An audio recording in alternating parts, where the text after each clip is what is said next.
উপমা, আপনি জানেন যে উত্তরা মাইলস্টোন কলেজে বিমান দুর্ঘটনায় যে হতাহতের ঘটনা ঘটেছে, সেই ঘটনায় কিন্তু যেসব হাসপাতালে রোগীদেরকে ভর্তি করা হয়েছে সেসব হাসপাতালগুলোতে কিন্তু হাসপাতালের চারপাশে কিন্তু বিভিন্ন বাহিনীর সদস্য সহ স্বেচ্ছাসেবীদের জটলা লেগেই আছে। রাত যত গভীর হচ্ছে, যেখানে লোকজন কমার কথা, কিন্তু এখানে কিন্তু সেই অবস্থা নেই। কিছু কিছু মানুষ থাকে যারা মানুষের বিপদে তাদেরকে সহায়তা করার জন্য সর্বাত্মক কাজ করে যাওয়ার চেষ্টা করে। আমার পেছনটাতে ঠিক দেখতে পাচ্ছেন আপনি, সেনাবাহিনী, পুলিশ, আনসার, র্যাব সহ বিভিন্ন বাহিনীর সদস্যরা কিন্তু এখানে কাজ করছে। এর পাশাপাশি স্বেচ্ছাসেবী বিভিন্ন সংগঠনের সদস্যরা কাজ করছে, বিভিন্ন রাজনৈতিক দলের নেতাকর্মীরা কাজ করছে।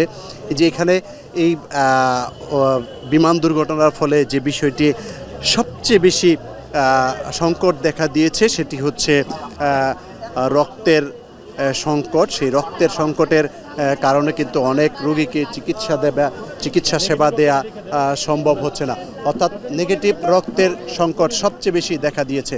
আমরা যে দেখতে পাচ্ছি যে বিভিন্ন স্বেচ্ছাসেবী রক্তদাতা যারা রয়েছেন তারা আসছেন এখানে রক্ত দেওয়ার জন্য, অর্থাৎ সারা রাত ভরই এখানে রক্তদান চলবে।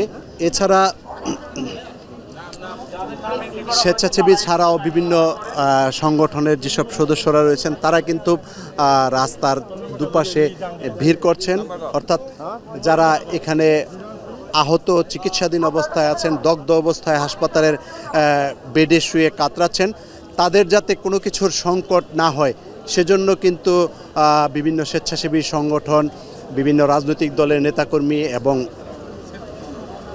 বিভিন্ন বাহিনীর সদস্যরা এখানে অবস্থান নিয়েছেন। এছাড়া রোগীদের সঙ্গে যেসব স্বজনরা এসেছেন তাদের যাতে কোনো ধরনের খাবারের সংকট না হয়, এখানে দেখা যাচ্ছে যে পানি, স্যালাইন এবং বিস্কুট স্তূপ করে রাখা হয়েছে বিভিন্ন সংগঠনের পক্ষ থেকে। তারা সেখানে যখনই যার প্রয়োজন হচ্ছে সেখানে তারা বিতরণ করছেন। এছাড়া রক্তের জন্য কিন্তু আলাদা আলাদাভাবে বিভিন্ন টেবিলে লোকজন বসানো হয়েছে এবং তারা সেখানে চেষ্টা করছেন যে নেগেটিভ যে রক্ত সেই রক্ত এখানে সংগ্রহ করে রাখার জন্য, যাতে করে যে কোনো রোগীর রক্ত প্রয়োজন হলে যাতে সেই সংগ্রহ করা রক্ত থেকে দিয়ে তাদেরকে সেটির সাপোর্ট দেওয়া যায়, সে বিষয়টির জন্য চেষ্টা করছেন। আসলে অনেকের হয়তো ধারণা হতে পারে যে রাত গভীর হলে হয়তো লোকজনের সংখ্যা এখানে কমে যাবে, কিন্তু আসলে প্রেক্ষাপট হচ্ছে ভিন্ন। এখানে বিভিন্ন সামাজিক সংগঠন, বিভিন্ন সরকারি বাহিনীর সদস্যরা এখানে অবস্থান নিয়েছেন এবং তাদের যাতে চিকিৎসা সেবায় যাতে কোনো ধরনের সংকট না হয়। যখনই প্রয়োজন হচ্ছে অন্য হাসপাতাল থেকে চিকিৎসক কিংবা ঔষধ কিংবা নার্স আনা হচ্ছে ঢাকা মেডিকেলের বার্ন ইউনিটে, কারণ এখানেই হচ্ছে সবচেয়ে বেশি পোড়া রোগী এখানে ভর্তি রয়েছে।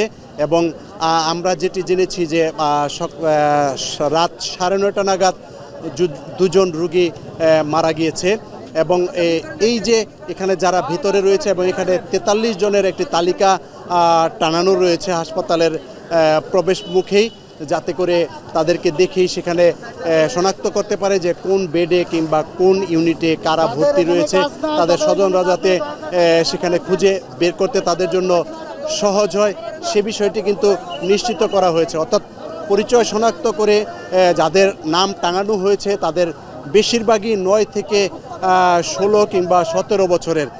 তবে উপমা, সবশেষ পরিস্থিতি যেটি বলা যায় যে এখানে সারা রাত ভর এখানে স্বেচ্ছাসেবী সংগঠন, বিভিন্ন বাহিনীর সদস্যরা এখানে অবস্থান করবে, এমনটি তাদের সঙ্গে কথা বলে জানা গেছে।